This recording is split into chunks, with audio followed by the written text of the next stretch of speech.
Hello guys, welcome back to our channel physics for everyone. हमने एच.सी. वर्मा के objective discuss किए थे। आज हम एच.सी. वर्मा के ऑब्जेक्टिव सेकंड डिस्कस करने वाले हैं। Chapter 29 electric field and potential. But before starting don't forget to like share and subscribe my channel. Video पसंद आए तो बेल आइकन दबाना ना भूलें। हम यहाँ पे ऑब्जेक्टिव सेकंड स्टार्ट करने वाले हैं। सो यहाँ से स्टार्ट करते हैं। Question number first, but it says a total correct option बताना है हमें। The total charge of the universe is constant. अब देखो, जो ऑब्जेक्टिव सेकंड है इसमें क्या है कि एक से ज़्यादा करेक्ट आंसर्स इसमें हमें होंगे। मल्टीपल करेक्ट आंसर्स हमें इसमें मिल सकते हैं और ऐसा भी हो सकता है कि एक भी करेक्ट आंसर ना हो। तो लेट्स सी, क्वेश्चन पे डिपेंड करता है। क्वेश्चन नंबर फर्स्ट क्या कहता है कि इसमें से करेक्ट ऑप्शंस हमें बताने हैं कौन से हैं। तो ए पार्ट क्या है, the total charge of the universe is constant. बिल्कुल सही बात है, A is correct. Total charge universe का कांस्टेंट रहता है। हाँ जी, हमने law of conservation of charge पढ़ा था। Total charge of the universe will remain constant. कोई पॉजिटिव चार्ज होगा, कोई नेगेटिव होगा, लेकिन वो पेयर्स में क्रिएट होते हैं। ओवरऑल न्यूट्रल होता है। कोई भी बॉडी है उस पर टोटल चार्ज कांस्टेंट रहता है। सेकंड बोलता है कि total positive charge of the universe is constant. नहीं हो सकता ऐसा। टोटल पॉजिटिव चार्ज कांस्टेंट नहीं हो सकता। हो सकता है अभी पॉजिटिव है, थोड़ी देर में वो बॉडी न्यूट्रल हो जाए, थोड़ी देर में वो बॉडी पे नेगेटिव चार्ज आ जाए, वो इलेक्ट्रॉन गेन कर ले। टोटल नेगेटिव चार्ज कांस्टेंट है, ऐसा भी नहीं हो सकता। Total number of charge particle in the universe is constant, ये भी पॉसिबल नहीं है। सपोज अभी 4 चार्ज पार्टिकल्स हैं, कुछ टाइम बाद वो एनहिलेट कर लेते हैं और मिल जाते हैं और वो न्यूट्रल पार्टिकल्स में चेंज हो जाते हैं। ऐसा भी है कि कुछ अभी न्यूट्रल पार्टिकल्स हैं, वो कुछ टाइम बाद चार्ज पार्टिकल्स में भी कन्वर्ट हो सकते हैं अगर इलेक्ट्रॉन का ट्रांसफ़र हो गया। तो only A is correct here, B C D तीनों गलत हैं। Moving to our next question, question number 2। Question number 2 क्या कह रहा है, देखो तो। क्वेश्चन नंबर 2 क्या कह रहा है, a point charge is brought in an electric field. एक पॉइंट चार्ज को इलेक्ट्रिक फील्ड में ला रहे हैं हम। तो electric field at the near boy point will increase if charge is positive, will decrease, may increase, may decrease. अब देखो, एक पॉइंट चार्ज को इलेक्ट्रिक फील्ड में ला रहे हैं। ये इलेक्ट्रिक फील्ड है इस डायरेक्शन में, ठीक है। सपोज इलेक्ट्रिक फील्ड इस डायरेक्शन में है, ठीक है। अब हम एक पॉइंट चार्ज यहाँ पे ले आते हैं क्यू। तो क्या होगा, इस क्यू की वजह से भी इलेक्ट्रिक फील्ड होगा हर डायरेक्शन में। इस डायरेक्शन में भी होगा, इस डायरेक्शन में भी होगा। अगर ये पॉजिटिव चार्ज है तो अगर ये पॉजिटिव चार्ज है तो क्या होगा, इधर की डायरेक्शन में तो इसका इलेक्ट्रिक फील्ड और इसका इलेक्ट्रिक फील्ड दोनों मिलके टोटल इलेक्ट्रिक फील्ड बढ़ जाएगा। और इधर की डायरेक्शन में क्या है, जो इसका इलेक्ट्रिक फील्ड है वो इस वाले इलेक्ट्रिक फील्ड को अपोज कर रहा है, तो इधर की डायरेक्शन में इलेक्ट्रिक फील्ड कम हो जाएगा। तो अगर चार्ज पॉजिटिव है तो क्या होता है, इंक्रीज भी हो सकता है, इंक्रीज भी हो रहा है, डिक्रीज भी हो रहा है। ऐसी अगर चार्ज नेगेटिव है, नेगेटिव चार्ज होगा तो क्या होगा, नेगेटिव चार्ज आ जाए हमारे पास। चार्ज नेगेटिव है तो इसका इलेक्ट्रिक फील्ड लाइंस कैसी होंगी, अंदर की तरफ होंगी। अब इधर कम हो जाएगा, लेकिन इधर दोनों डायरेक्शन सेम होगी, इसकी और इसकी, तो इधर इंक्रीज हो जाएगा। तो चार्ज पॉजिटिव हो या चार्ज नेगेटिव हो, जो इलेक्ट्रिक फील्ड है वो इंक्रीज भी हो सकता है।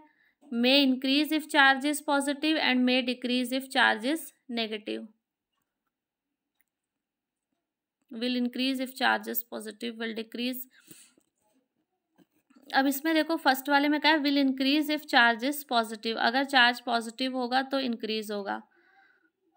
अब पक्का इंक्रीज होगा ऐसे तो नहीं कह सकते, यहाँ इंक्रीज हो रहा है तो यहाँ डिक्रीज भी तो हो रहा है।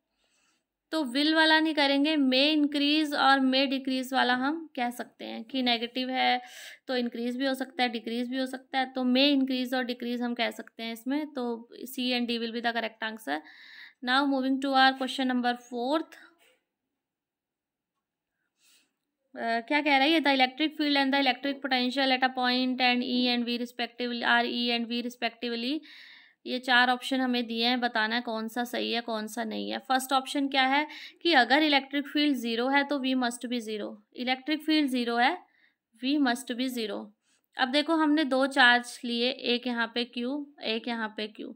अब इसकी वजह से अगर सेंटर पे इलेक्ट्रिक फील्ड निकालेंगे तो क्या होगा, इसकी वजह से जो इलेक्ट्रिक फील्ड आएगा वो अवे जाएगा इस डायरेक्शन में, और क्यू इधर वाले जो ये लेफ्ट हैंड पे क्यू है, इसकी वजह से जो आएगा इलेक्ट्रिक फील्ड वो इस डायरेक्शन में होगा।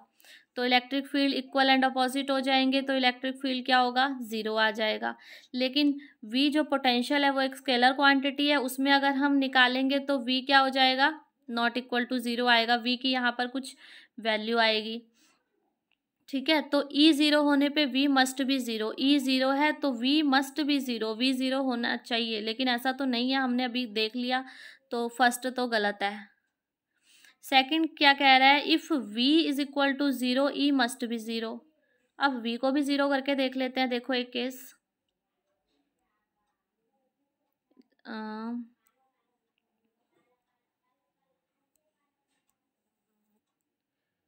अब सपोज ये माइनस क्यू और प्लस क्यू, दो ऐसे देख लेते हैं।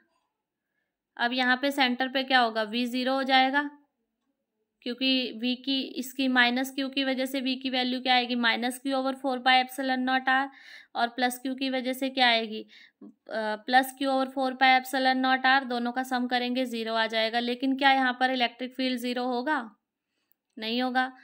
नेगेटिव चार्ज की वजह से इलेक्ट्रिक फील्ड कहाँ आएगा, इधर की तरफ आएगा, और पॉजिटिव चार्ज की वजह से भी इधर की तरफ आएगा, तो इलेक्ट्रिक फील्ड यहाँ पर ज़ीरो नहीं होगा। तो सेकंड क्वेश्चन क्या कह, सेकंड ऑप्शन क्या कह रहा है कि अगर V ज़ीरो है तो E मस्ट बी ज़ीरो। तो हमने देख लिया ये पॉसिबल ही नहीं है, तो ये सेकंड ऑप्शन भी गलत हो गया। थर्ड ऑप्शन, अगर E not equal to zero है तो V कांट बी ज़ीरो, ये भी गलत है कि E not equal to zero है तो V ज़ीरो नहीं हो सकता, ये यहाँ पर हमने देख लिया, ये भी गलत है। V not equal to zero, E can't be zero.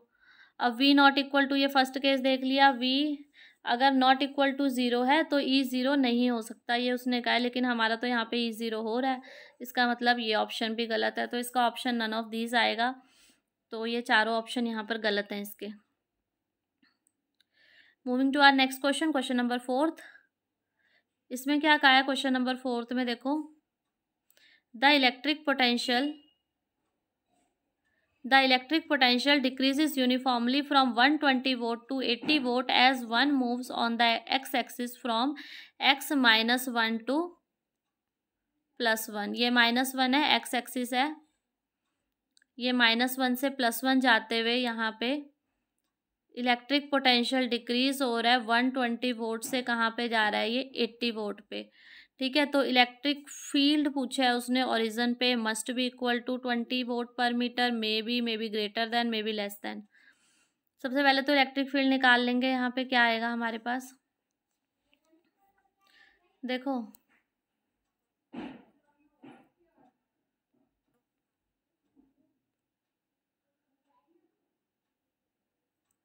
Electric field की वैल्यू क्या होती है, -dV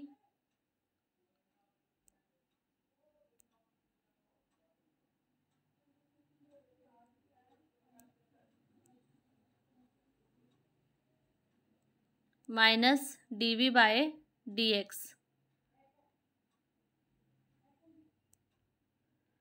ठीक है, -dV/dx होती है।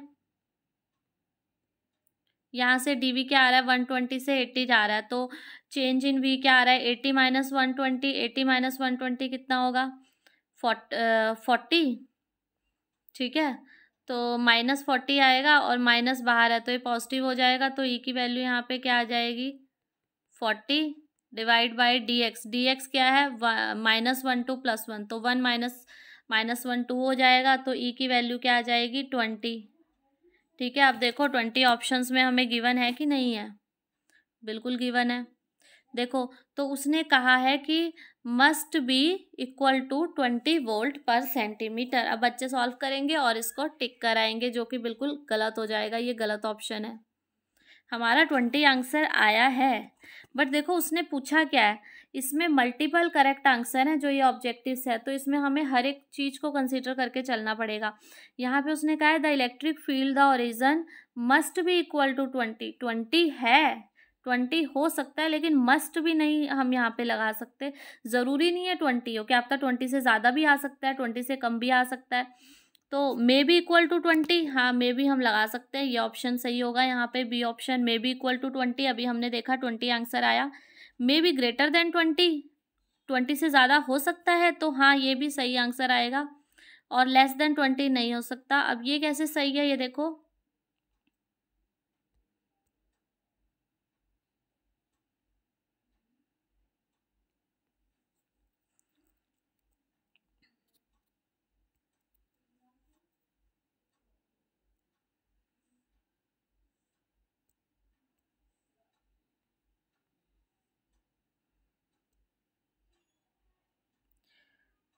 देखो ये कैसे सही है। हमने इलेक्ट्रिक फील्ड की बात की एक्स डायरेक्शन में, हमने वाई की डायरेक्शन में कोई बात ही नहीं की। इलेक्ट्रिक फील्ड जो हमने निकाला E is equal to d by d x करके, वो क्या निकाला हमने, एक्स कंपोनेंट निकाला इलेक्ट्रिक फील्ड का। एक्स कंपोनेंट इलेक्ट्रिक फील्ड का हमारे पास आ गया 20। वाई कंपोनेंट के बारे में हमें क्वेश्चन में कोई इन्फॉर्मेशन दी ही नहीं हुई है, लेकिन ऐसा तो नहीं है कि वाई कंपोनेंट होगा नहीं, हमें सारी सिचुएशंस कंसीडर करके चलनी पड़ेंगी। तो वाई डायरेक्शन में अगर मान लो वाई डायरेक्शन में इलेक्ट्रिक फील्ड 0 है, तो ई एक्स की जो वैल्यू है वही नेट इलेक्ट्रिक फील्ड की वैल्यू आ जाएगी, 20 ही रहेगी। लेकिन अगर कुछ यहाँ पे कंपोनेंट आता है तो क्या होगा, वो कंपोनेंट यहाँ पे ऐड होगा, नेट जो इलेक्ट्रिक फील्ड आएगा उसकी वैल्यू क्या होगी, E X square plus E Y square. तो कुछ ना कुछ यहाँ पे ऐड होके आएगा, तो 20 में कुछ ना कुछ ऐड होगा, ठीक है। तो 20 से ग्रेटर वैल्यू हो सकती है नेट इलेक्ट्रिक फील्ड की, ठीक है। तो मे बी ग्रेटर देन 20 भी आंसर हो सकता है। अगर इलेक्ट्रिक फील्ड वाई की डायरेक्शन में 0 है तो 20 ही आंसर आएगा, लेकिन अगर इलेक्ट्रिक फील्ड कुछ वाई की डायरेक्शन में आ रहा है तो वो भी ई एक्स में ऐड होगा और हमारे पास नेट इलेक्ट्रिक फील्ड की वैल्यू फिर 20 से ज़्यादा आएगी। This was our question number 4। Now moving to our next question. Next question क्या कह रहा है, which of the following quantities do not depend on the choice of zero potential और जीरो पोटेंशियल एनर्जी। क्या चीज़ है जो ज़ीरो पे नहीं डिपेंड करती। अब देखो ज़ीरो पोटेंशियल के चॉइस ऑफ ज़ीरो पोटेंशियल और ज़ीरो पोटेंशियल एनर्जी। अब सपोज देखो ये रेफरेंस पॉइंट हम लेके चल रहे हैं ओ, ठीक है, यहाँ पर पोटेंशियल है। देखो हम जब पोटेंशियल निकालते हैं तो हम उसको इन्फिनिटी पे पोटेंशियल को ज़ीरो लेके चलते हैं, हम एक रेफरेंस पॉइंट लेके चलते हैं और वो रेफरेंस पॉइंट हम इन्फिनिटी लेके चलते हैं। अब सपोज मैं यहाँ पे रेफरेंस पॉइंट ले लूँ ओ और यहाँ पे पोटेंशियल 0 है, यहाँ यहाँ पे पोटेंशियल 10 वोल्ट हो जाता है ए पॉइंट पे, बी पॉइंट पे पोटेंशियल हो जाता है 20 वोल्ट। तो डिफरेंस दोनों के बीच में कितना आया, 10 वोल्ट का, ठीक है। अब अगर मैं रेफरेंस पॉइंट ओ ना लेके कुछ थोड़े और डिस्टेंस पे ले लूँ, कि कोई और रेफरेंस पॉइंट ले लूँ और यहाँ पे ओ तक पहुँचते पहुँचते जो वोल्टेज की वैल्यू हो जाए वो 0 ना होके 10 वोल्ट आ रही है। अब जब हमने रेफरेंस पॉइंट को जब हमने रेफरेंस पॉइंट ही ओ को लिया था तो वहाँ पे पोटेंशियल की वैल्यू 0 थी, तो ए और बी पे 10 और 20 आ गई।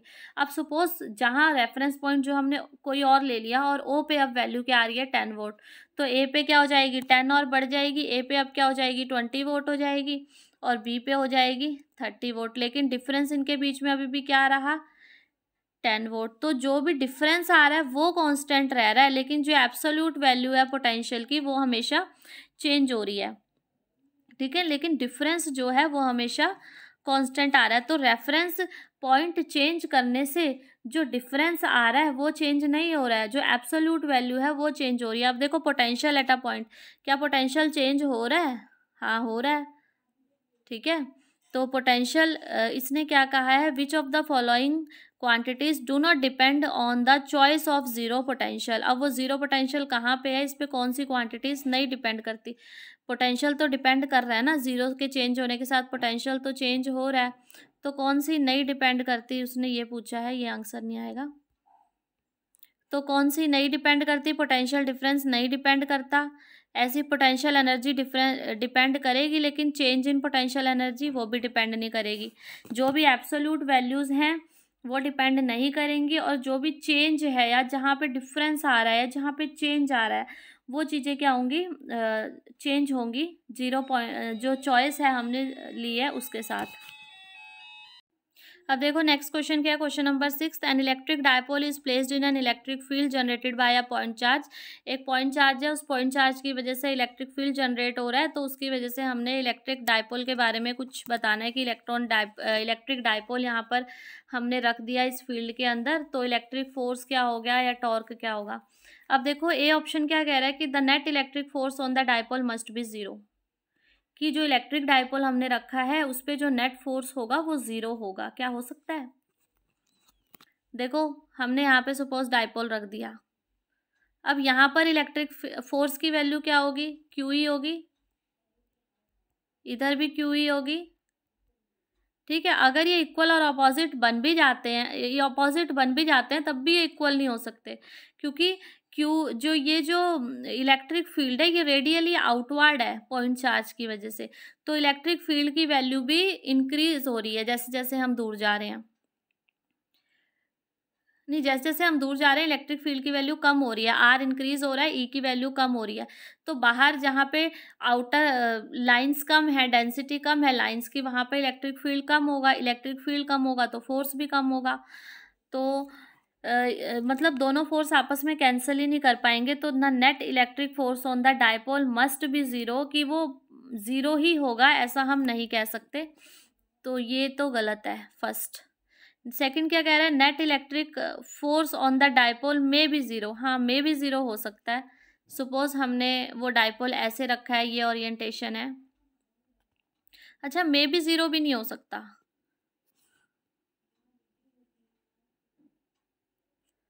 ऐसे भी रखा है तो भी यहाँ पर इलेक्ट्रिक फील्ड ज़्यादा होगा, यहाँ पर इलेक्ट्रिक फील्ड कम होगा, तो ये ऑप्शन भी गलत हो जाएगा। Torque on the dipole must be zero, अब टॉर्क जीरो हो सकता है, देखो अब देखो अगर हमने डायपोल को ऐसे रखा है इस सिचुएशन में, तो फोर्स इस पे यहाँ की डायरेक्शन में लग रहा है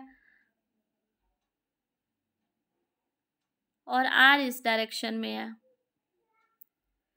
ठीक है, तो टॉर्क क्या होता है, F into R sine theta, ठीक है, थीटा की वैल्यू यहाँ क्या बन जाएगी 180 और साइन 180 जीरो होता है, तो टॉर्क जीरो हो सकता है, टॉर्क किसी सिचुएशन में जीरो हो सकता है, पर अगर हमने ऐसे नहीं रखा और किसी ओरिएंटेशन में डायपोल को रखा है तो वो जीरो नहीं होगा, तो मस्ट भी जीरो वाला ऑप्शन नहीं आएगा, मे भी जीरो टॉर्क हो सकता है।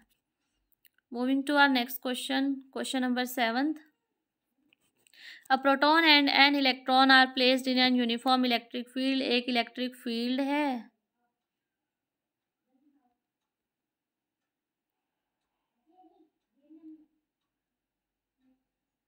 और उसमें हमने क्या किया, एक इलेक्ट्रिक फील्ड में एक प्रोटॉन रखा, एक इलेक्ट्रॉन रखा, ऐसे रख दिया इलेक्ट्रिक फील्ड के अंदर, यूनिफॉर्म इलेक्ट्रिक फील्ड है, तो electric forces acting on them will be equal, क्या इलेक्ट्रिक फोर्स इक्वल होंगे उन पे, हाँ इलेक्ट्रिक फोर्स इक्वल होंगे, क्या होंगे, इलेक्ट्रिक फोर्स क्यू इंटू ई, तो चार्ज दोनों पे सेम है, इलेक्ट्रिक फील्ड सेम है, तो फोर्स इक्वल होंगे। सेकंड है magnitude of force will be equal, अब देखो हाँ ये चीज़ फर्स्ट ऑप्शन गलत हो जाएगा यहाँ पे, फोर्स क्या है, देखो कैसे गलत होगा, ये छोटी छोटी चीज़ें हैं जो यहाँ पे देखनी पड़ेंगी हमें, सेकंड ऑप्शन सही होगा, सेकंड ऑप्शन पढ़ने के बाद देखो पता लगेगा आपको।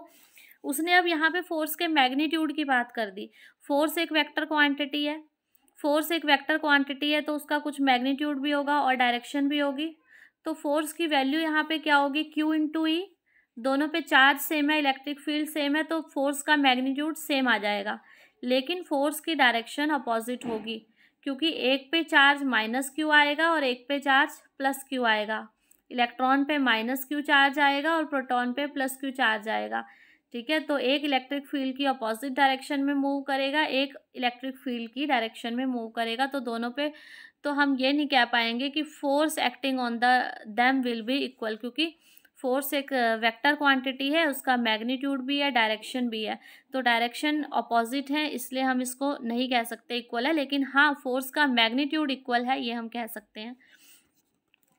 इसका सी पार्ट क्या है, क्या there acceleration will be equal, acceleration equal होगी, अब देखो इसने कहा है एक्सेलरेशन इक्वल होगी, तो क्या होगी या नहीं होगी ये अब हम चेक करेंगे।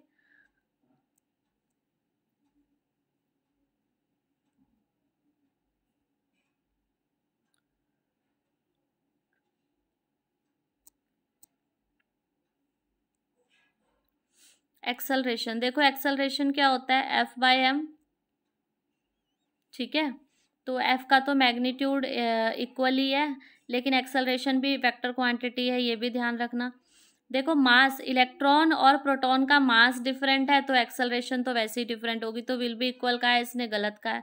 Magnitude of their acceleration will be equal, magnitude equal होगा इलेक्ट्रॉन और प्रोटॉन का, नहीं होगा, क्योंकि मास ही अलग है, तो एक्सेलरेशन इक्वल होगी नहीं, चाहे मैग्नीट्यूड है चाहे डायरेक्शन है, तो ये ऑप्शन भी गलत है। तो यहाँ पर सिर्फ एक ऑप्शन बी राइट है कि magnitude of force will be equal, ठीक है। तो क्या कहा था क्वेश्चन ने कि अगर एक प्रोटॉन और इलेक्ट्रॉन को हम यूनिफॉर्म इलेक्ट्रिक फील्ड में रख देते हैं तो क्या होगा, उनका जो फोर्स का मैग्नीट्यूड है वो सेम होगा। Moving to our next question, question number 8, ये क्या कह रहा है, the electric field in the region is directly outward and is proportional to the distance r from the origin, ठीक है। इलेक्ट्रिक फील्ड क्या है, radially outward, is directed outward, outward direction में है, और जो इलेक्ट्रिक फील्ड है यहाँ पर वो हमें दिया हुआ है directly proportional to r, radius के डिस्टेंस के डायरेक्टली प्रोपोर्शनल है। Electric potential, taking the electric potential at the origin to be zero, origin पे इलेक्ट्रिक पोटेंशियल जीरो है, तो अब इलेक्ट्रिक पोटेंशियल बताना है। It is uniform in the region, क्या इलेक्ट्रिक पोटेंशियल यूनिफॉर्म होगा। अब देखो इलेक्ट्रिक फील्ड बढ़ रहा है तो पोटेंशियल कम होगा। अब जैसे जैसे हम दूर जा रहे हैं, आर कम हो रहा है, आर कम हो रहा है तो इलेक्ट्रिक फील्ड कम हो रहा है, इलेक्ट्रिक फील्ड कम हो रहा है तो पोटेंशियल ऑब्वियस सी बात है इंक्रीज करेगा। जैसे जैसे हम ओरिजिन से दूर जाएंगे पोटेंशियल इंक्रीज करेगा, तो पोटेंशियल इंक्रीज करेगा तो वो यूनिफॉर्म तो हो ही नहीं सकता हर जगह पे, तो फर्स्ट ऑप्शन इज इनकरेक्ट, गलत है, और डी ऑप्शन इज करेक्ट। जैसे जैसे हम ओरिजिन से अवे जा रहे हैं वैसे वैसे पोटेंशियल की वैल्यू इंक्रीज हो रही है। अब पोटेंशियल वी आर और आर स्क्वायर में से किसके प्रोपोर्शनल होगा, अब ये हमें चेक करना है। अब देखो ई की वैल्यू यहाँ पे क्या आएगी, के आर, ठीक है, और पोटेंशियल हम क्या लेके चलते हैं, क्या फॉर्मूला होता है, E vector into D R vector, ठीक है। तो v यहाँ पे हमारे पास क्या आएगा, माइनस के, ई की जगह हम के आर पुट कर देंगे, ठीक है, तो के बाहर आ जाएगा, कांस्टेंट है, तो आर डी आर, ठीक है, और ये 0 से आर, इसको इंटीग्रेट करेंगे तो हमारे पास क्या आएगा, देखो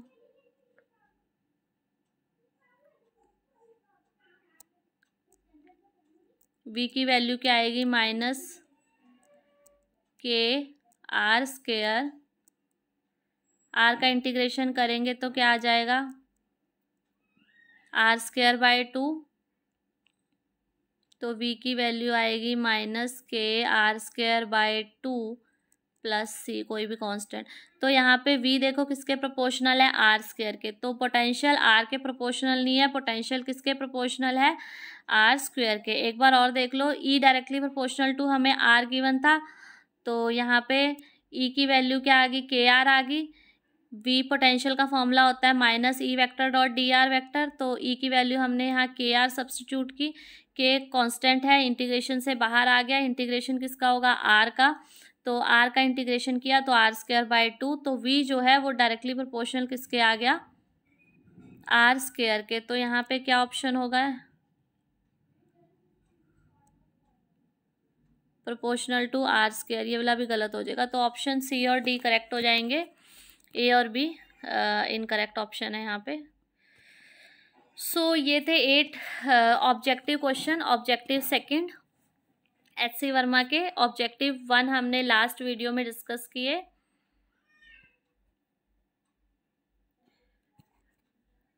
तो एच.सी. वर्मा के ऑब्जेक्टिव क्वेश्चंस हमने डिस्कस कर लिए हैं, इसकी एक्सरसाइज भी हम यहीं पे कंप्लीट करेंगे। So don't forget to like, share and subscribe my channel को सब्सक्राइब करो, बेल नोटिफिकेशन को ऑन करो। एक्सरसाइज हम कल से शुरू करेंगे यहाँ पर, ठीक है, और एनसीईआरटी भी हम साइड बाय साइड उसको भी करेंगे। तो एनसीईआरटी का भी हमारा चैप्टर 1 कंप्लीट हो चुका है, chapter 1 electric field and potential, उसके एनसीईआरटी क्वेश्चंस कंप्लीट हो चुके हैं। चैप्टर 2 के अभी हमने स्टार्ट करने हैं। सो 100 सब्सक्राइबर्स पूरे हो चुके हैं, 116 पे पहुंच चुके हैं, तो वीडियो को सब्सक्राइब करो ज़्यादा से ज़्यादा, चैनल को लाइक करो, सब्सक्राइब करो। 500 सब्सक्राइबर्स का जो टारगेट हम लेके चले हैं इसको हिट करो, हिट करने में थोड़ी हेल्प करो। So thank you, thanks for watching. मिलते हैं नेक्स्ट वीडियो में।